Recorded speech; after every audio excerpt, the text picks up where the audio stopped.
all that again.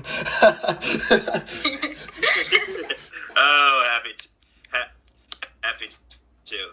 I believe that at the beginning of this podcast, I believe we should start off by basically introducing ourselves to one another, some tidbits about our various eccentric personalities, Yes. what we like about Camp Cretaceous, what we want to see in the future, and other general stuff. Zilla, you were the one whose idea this whole thing was. Would you like to start off? Yes, I'd love to. So, I fell in love with Camp Cretaceous after about the 4th episode, I believe. At the beginning, like, I think I was like everyone else where I thought this is going to be like a kid's show. But Yeah. I really enjoyed it. I made a review on it, and I do like it. So that's my opinions on Camp Cretaceous. And apparently there is going to be a season 2, and I can't wait. Yes, there is. And also, you really like Dave. Yes, Dave is amazing. He is the biggest mood in the world. I love Dave so much. If we all needed a camp counselor like Dave. Yeah, like I aspire to be like Dave one day. If Yeah. we all Did you aspire to be like guys Dave. see? He actually looks like his actor, which I think is really cool. I didn't see that. I just remember the scene where the rich kid's in the ball with the bubble boy, and he keeps spinning it around in circles, and they go past Dave, and he just keeps turning his head to stare at Dave. It's just the funniest thing in the world. It was. Now, James, would you like to go next? Yeah, sure.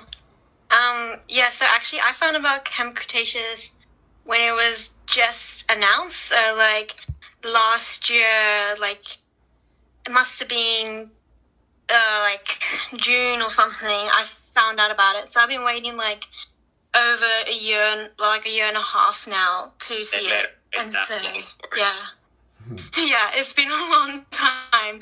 So I was really pumped for it last year, and as it came closer, like people were saying, "Oh, it's gonna be bad. It's gonna be stereotypical." So my hopes for it like died down a lot. But then I watched it, and I was like, "Yes, this is good." Yeah, and I kept on hearing the backlash. I was one of those people on YouTube who kept making comments about how we shouldn't be judging it and bashing it before it comes out because, otherwise we're not going to get the live-action Jurassic World series we want. Yes, exactly. Yeah, I agree. This needs to succeed so that everything else can succeed. It's a whole, building up process. Like Camp Cretaceous is a step up from the Lego series, which I loved. And Camp Cretaceous will eventually lead on to a live-action series. I genuinely do believe that. Yeah, I agree. Or at least something more adult. We're getting closer to that more. We can get the BoJack Horseman of Jurassic Park. Yes. Oh my God, please. Yes. That's good. Anyway, so that leaves me. Because I'm going to formally introduce myself. I am Dragonosaurus, though I do go by the YouTube name The T-Rexcellent Reviewer on my channel T-Rexcellent Reviews, which has no actual reviews just yet. Yeah, link will be in description. Okay. That's good. It's always a pleasure meeting with fellow Jurassic fans like yourselves. I'm really honored to be here with both of you right now. Yeah, it's actually interesting how I met like this group, and I'm really glad I did. But I started an Among Us Discord server, and James was on it and told me all about this Jurassic Park one, and I joined it, and I'm loving it, and I'm glad to meet you guys. As am I. It's very important in these times that we all find ways to connect with one another, and this is just a good one. But on to what I really liked about Camp Cretaceous, like, the very first thing I ever heard of it was that trailer with the misleading green-coloured velociraptor. Do you guys remember that? Yes. It's good. Yeah. I think, was that the first trailer that was put onto Netflix? I think it was. It's good. Oh, the teaser trailer is like a minute with the most beautiful velociraptor I've ever seen. I was like, Yeah. Delta's twin brother. It's good. Yes. Anyway, then when I saw concept art, I got really excited for it. When I first heard the words Camp Cretaceous, do you know what I originally thought of? What? what? I actually thought of a live-action horror series that was on the mainland that featured a summer camp. Yes. Yeah, I was like, ooh. Yes. Because I thought that it would do the logical thing and take place after Fallen Kingdom. Oh shit, that's the Minecraft video, not the movie. Crap. I forgot it. No. Wait, it is. It is Fallen Kingdom, right?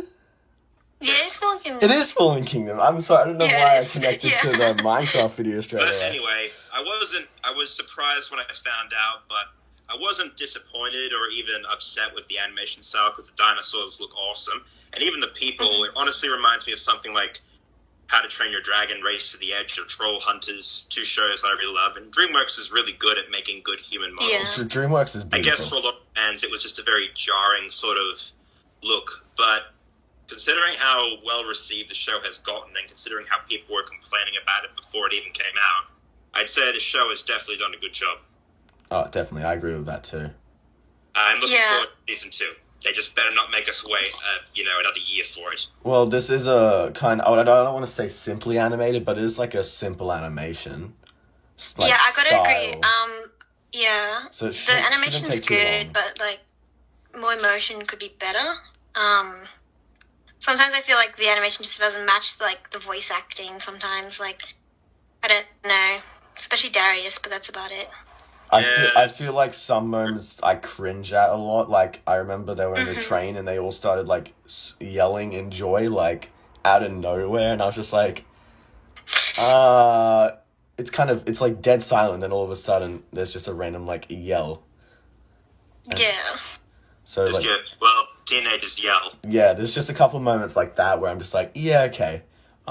Speaking of, like, first discovering this, I was, like, just on Netflix, and I got a notification that, like, with new things coming, right? And I was like, yes, this looks good. Yeah. And I was like, this is going to be huge, and this is a good chance to start doing Jurassic content. Yeah, it's a perfect opportunity. Yeah, I immediately was just on the hype train. I was just on the hype train of Camp Cretaceous from the beginning. As was I, buddy. Hell yeah. So, do you guys want to get into Season 2 predictions and theories? Let's go. Oh, I thought you'd never... Yeah. Who wants to begin? Ladies first, maybe? James, you please. Okay. So, I actually think that the rest of the series, like Season 2 and that, will be on the... Especially if it's after Fallen Kingdom, it'll be... because of the volcano, the other side of the island's, like... It's not destroyed yet. If you look at Fallen Kingdom, when the volcano erupts, the lava goes to the one side of the island, and then the other side's free. So, like, I think some part of the following seasons will be there, especially since JP2 featured a second dock. If you guys remember, by the, Avery, there was a second dock with a river, and they took a boat down there, past the Carnotaurus. That was by, the style of done there. So I think, they will pass that, and that'll be, a part of one of the seasons, but I'm not sure which one. Isn't JP2 a different island? One second. Which one is the... Wait. You mean... Oh, wait, it has Sam Neill. Okay, JP3, sorry. That's also a different island.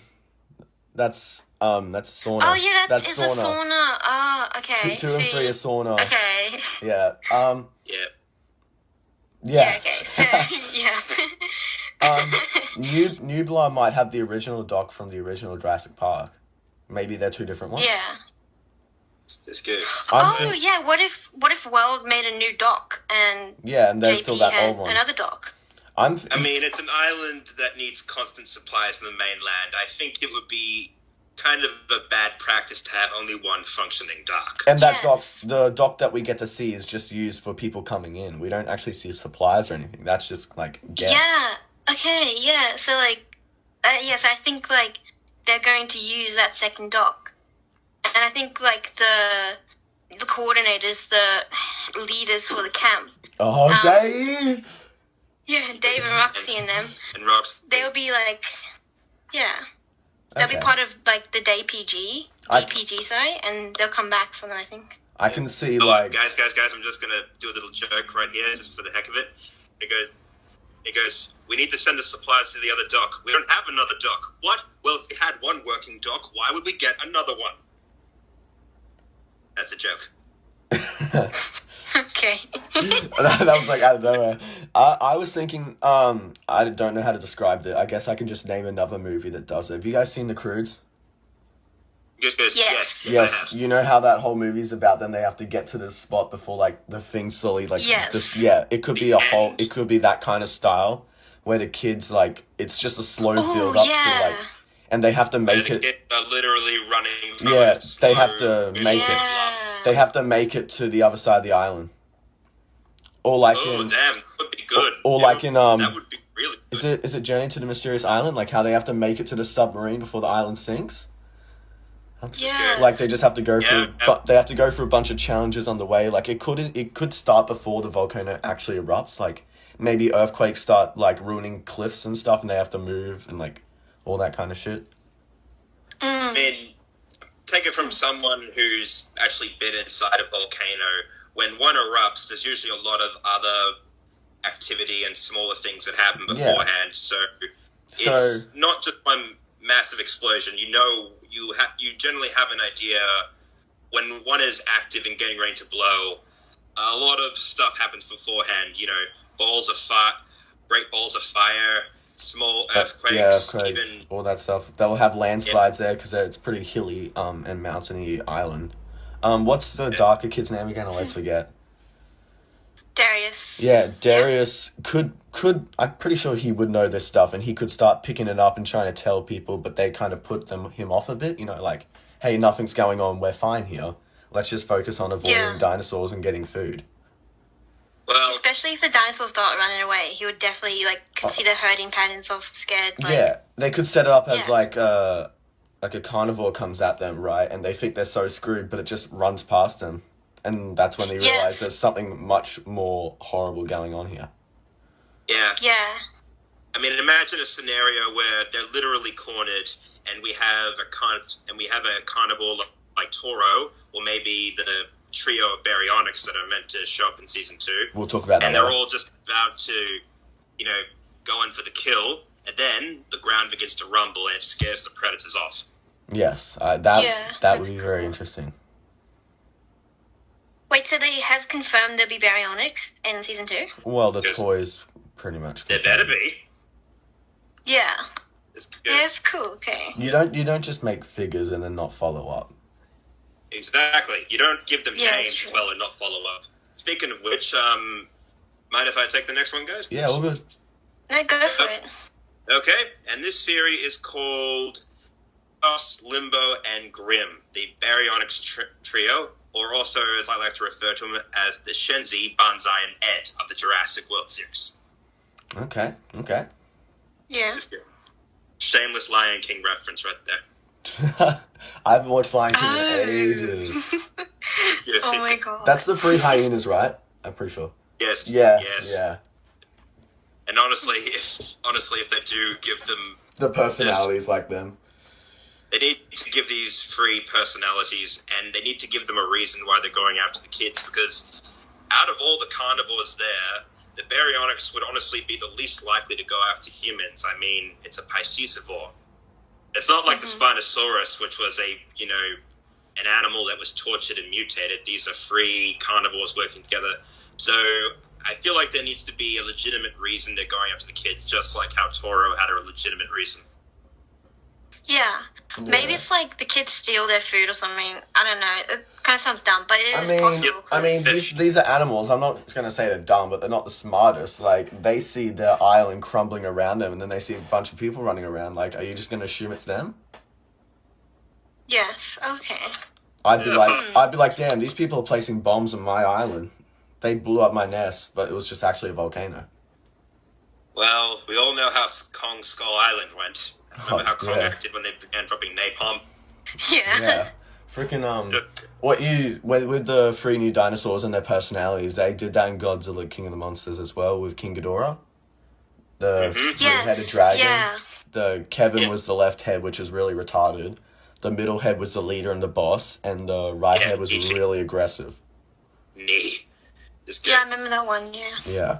So, I thought that was interesting. I'd like to see something very similar done with these 2, where, say, one of them is female and she's the largest and the dominant one, whereas you have the set where you have as the other male, who is basically her mate and kind of the second in command, and then you have the last one, who is the younger male, who could be any of their names. Any of them could be a boy or girl name who acts as sort of the, runt of the pack.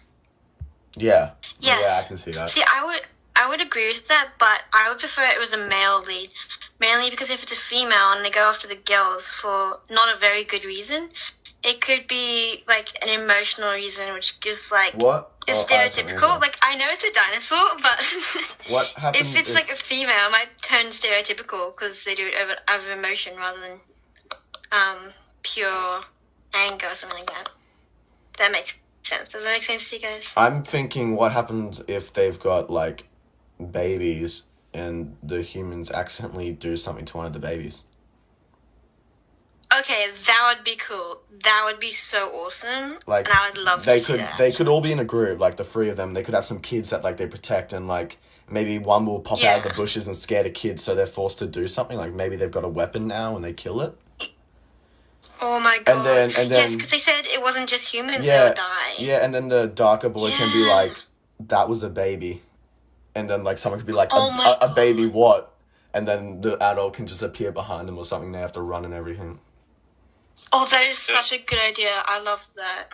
That would be a pretty dark turn because, these kids, especially Darius, they do love dinosaurs. And what happened with Toro was simply a case of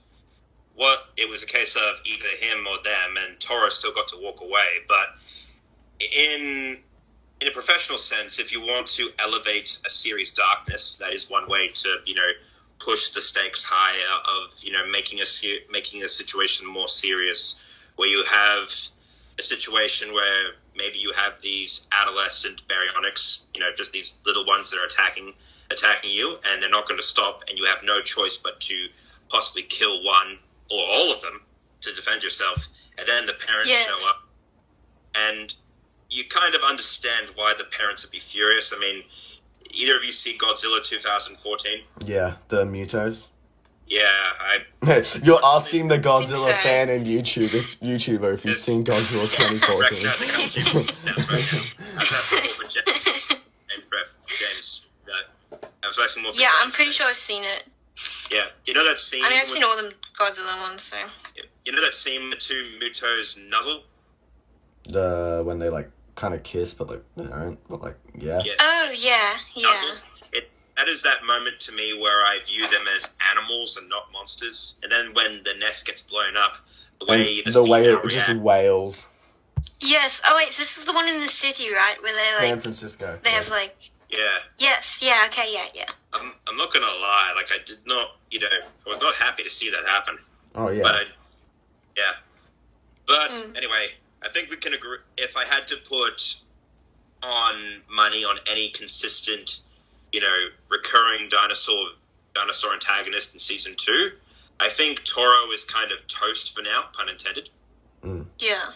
And I do think it's the Baryonyx trio who will be taking over. And if they get a season 3, I'll be putting money on the Allosaurus. Okay. Yes. But as for 2 other examples, because I just want to, this is a theory I like to call Rexian Blue villains. Yeah, because they are chilling. They're just chilling on the island right now. Yes, and the thing is, by now we both love these two dinosaurs. We all love these 2 dinosaurs. Am I correct? Fan favorites. Yes. Yeah, cool. Yes, good. So the point is, I have an idea with Blue. Yeah, we don't really associate them as antagonists, but the fact is they both are large, dangerous predators, and they have to eat. And when it comes to humans, Blue is very selective about that. It's not a whole species thing. It is just individuals like Owen and Barry and possibly Claire and others. But to these kids, it's...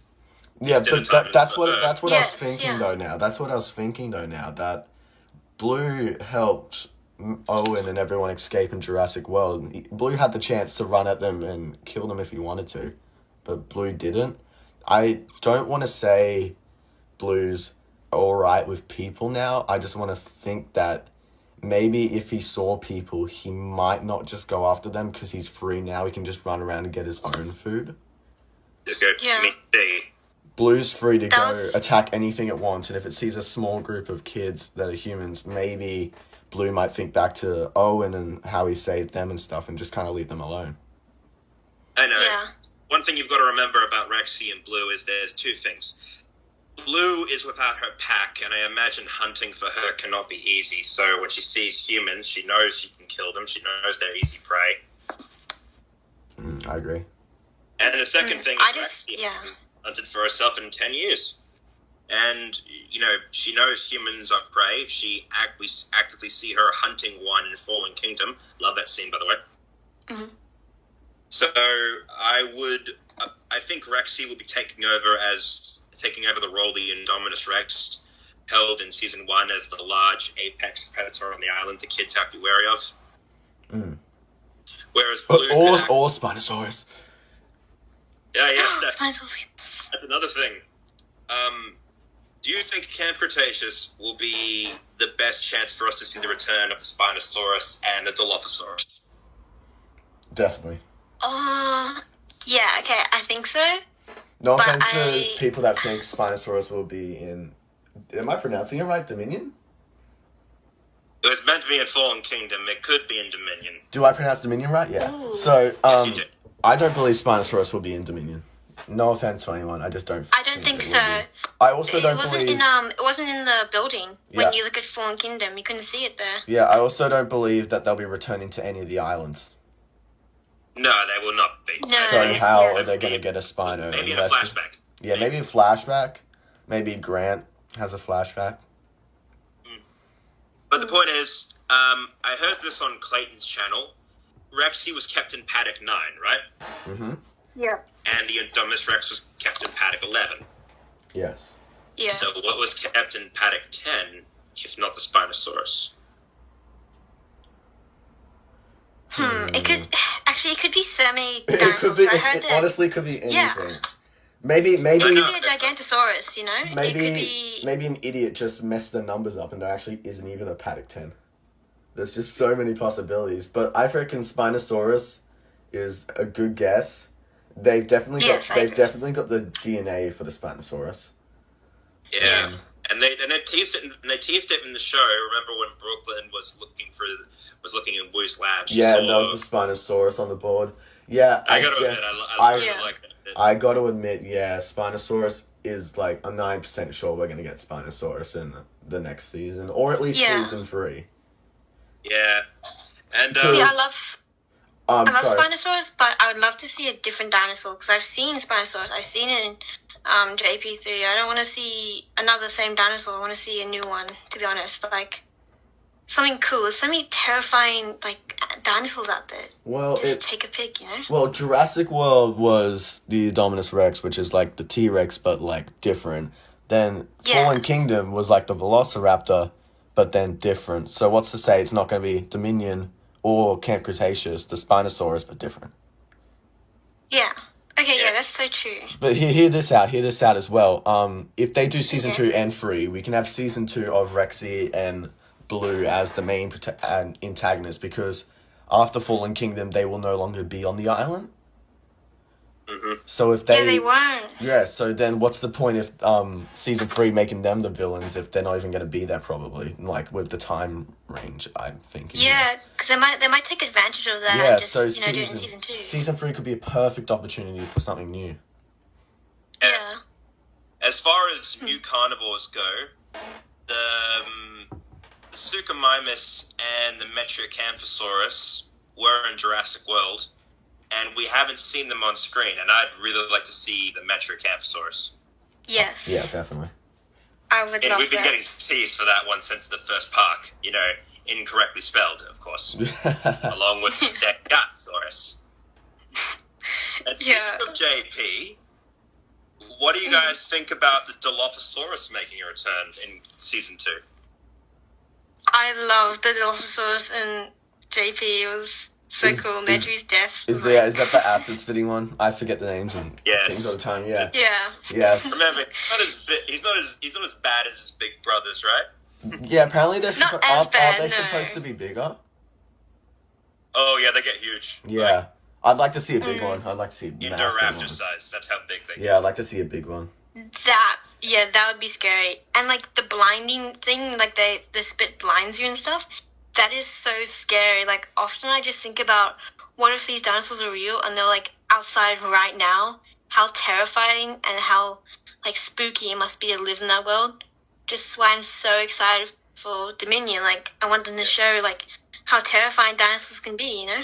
Yeah, and we saw that with that short film. I can't remember what it's called, but someone with it. Yes, Battle of Big Rock. Yeah, that one. They show that. Like, you could just be out camping, then all of a sudden, you have these two dinosaurs fighting and destroying your... Yes! 10 seconds ago, you were roasting marshmallows, and now there's a dinosaur about to eat you. Then next second, you're the marshmallow. Exactly. Like, so you reckon... Go back onto it, as you were talking about the whole fear of a venom-spitting creature. Well, James, I've actually been in front of a spitting cobra, and I can tell you it is a truly intense experience. I've been bitten by a python before. Just good. No way. It hurt. They had to take me in hospital because we didn't know it was a python, so we went to hospital and they realized there was no poison. They were like, it's all good. Just go. You still did the right thing. Yeah. Yeah, because those teeth are curved on a python. They hurt. Yeah. Can I take this next point? As I said, I think one thing I really hope is we have blue on the island, and we know there are Dilophosaurs there. Yes. Do you think Camp Cretaceous would be the best time for them to do a Dilophosaurus versus Raptor match? I don't think they could. They probably can't do any damage to Blue due to Blue being in Fallen Kingdom. I mean, Blue could win. You know Blue could win, but then everyone. Already. What's the point if fans know that Blue's gonna win? Yeah. You make a good point. Yeah, it's a good idea, but I just don't think the studio would go through with that because they got to check in with everyone to see what they're doing. You know? Yes. I'd like to. Anyway, Zilla, James, any of your theories? I feel like I might be in the theories here. I want to talk about good old Bubble Boy. And? How he's still alive. Is he... Have you guys ever seen... I suck with all these, like, examples. Have you guys seen the third Alvin and Chipmunks? The one where they're on the island? I haven't seen it, but I think I understand the Which premise. one? The one where they're on the island? When Ben wakes up, he's going to be going all Rambo on us? Yeah, do you reckon he's going to be like Simon when he gets bitten by the spider? I actually don't. I don't. I think he's going to go full survival. He's going to ride on the back of Bumpy with like a spear. Okay, yeah. He's going to be a if he does that, I'll be happy. Actually, that just one quick thing. Do you think Bumpy will be like full grown by season 2? Yes, because the dinosaurs at Jurassic World have an acceleration like on their growth. I thought so. It took Bumpy 2 days to get that big. Like yes. From the size of a baby turtle to the size of a small pig. Yeah, exactly. That took 2 days. Yes. So and honestly, out of all the herbivorous dinosaurs they could choose, they choose the one that grows up into a living tank. I feel like it would be a real waste not to use that at some point. Yes, I agree. Yeah. As I said, she's a cute little turtle with a club tail right now, but she's going to grow up to be something that can break Raxie's leg with one strike. I also have another thing that I have like no information of because it's just so hard to figure it out, but Manticore. What's going on there? Well, here's the crazy thing, and I don't think I think they made up Manticore just to obscure this fact, but I think that Manticore is a company that is owned by Biosyn. I think so too. Because InGen and Biosyn were at each other's throats, you know? And now that Hammond's dead. Yeah. But Manticore's alive? And there's no way there's just some random Manticore out here just out of nowhere, you know? You don't just do that, especially at Jurassic World time. Like, InGen and what's the other one called again? I keep forgetting. It's good. Masrani Global. No, the bad guys, but not Manticore. Let's go, Biosyn. Yeah, Biosyn. Biosyn and InGen have been around since, like, the early Jurassic films as well, I believe. Yeah. Even like before JP, like if you read the books, they've been fighting for years and stuff like that. And throughout all these films and books and shows, Manticore just suddenly comes up now. Like maybe she told them she was working for a place called Manticore, just in case they told people. So if Roxy and Dave tell like Claire or someone that, hey, there's a girl here from Manticore stealing our stuff, they'll be like, who's Manticore? We don't care. She's fine. Just make sure she doesn't do anything. But then if they say, oh, no,